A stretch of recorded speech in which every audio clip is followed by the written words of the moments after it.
Just in case you were wondering, that's Grimes. Yeah, right here.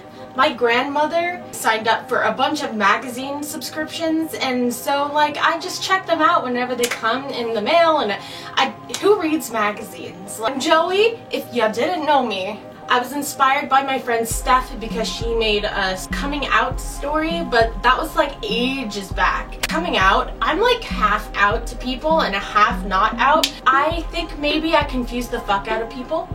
Whenever somebody comes out, they assume that they're coming out to their family or so.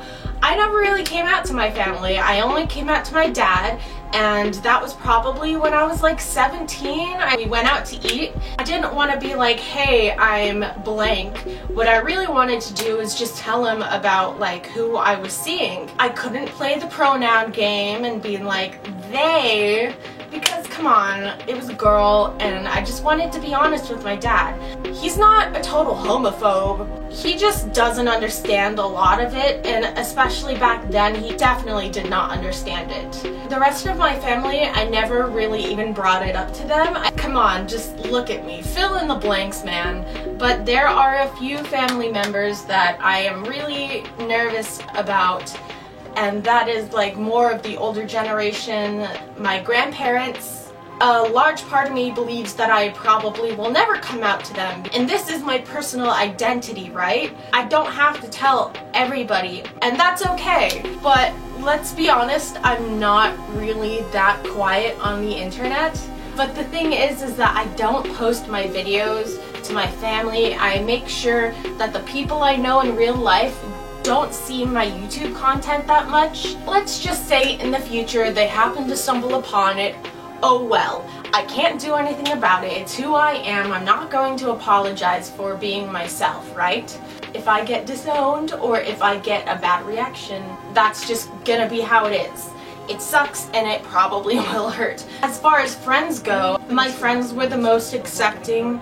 I would not keep a friend around if they were not accepting. Sometimes I have to keep coming out to the same people. Like, it will not stick in their mind, man. That's why it is nice to meet new people, because I introduce myself, they know who I am now, and not how I was back then. To most people I go by Joey, and some people who I've grown up with have a really hard time accepting that, and they have a hard time grasping it. But with new people, they only know me as Joey, so everything's fine and dandy. Back when I was a little youngin' thing, now I always had crushes on girls, but I did not consider them crushes. I just thought I really wanted to be friends with them. So that's cool.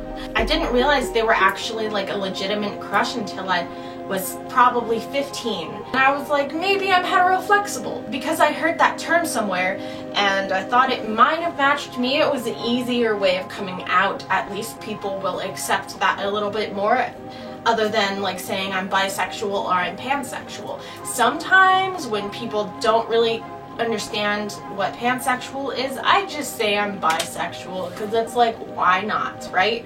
Although I do definitely think there is a large difference between bi and pan, but that's just me personally. I'll talk about that some other time. But I cannot speak on behalf of other people that go under the same label as me. I can't give them a handheld guide to the LGBT community.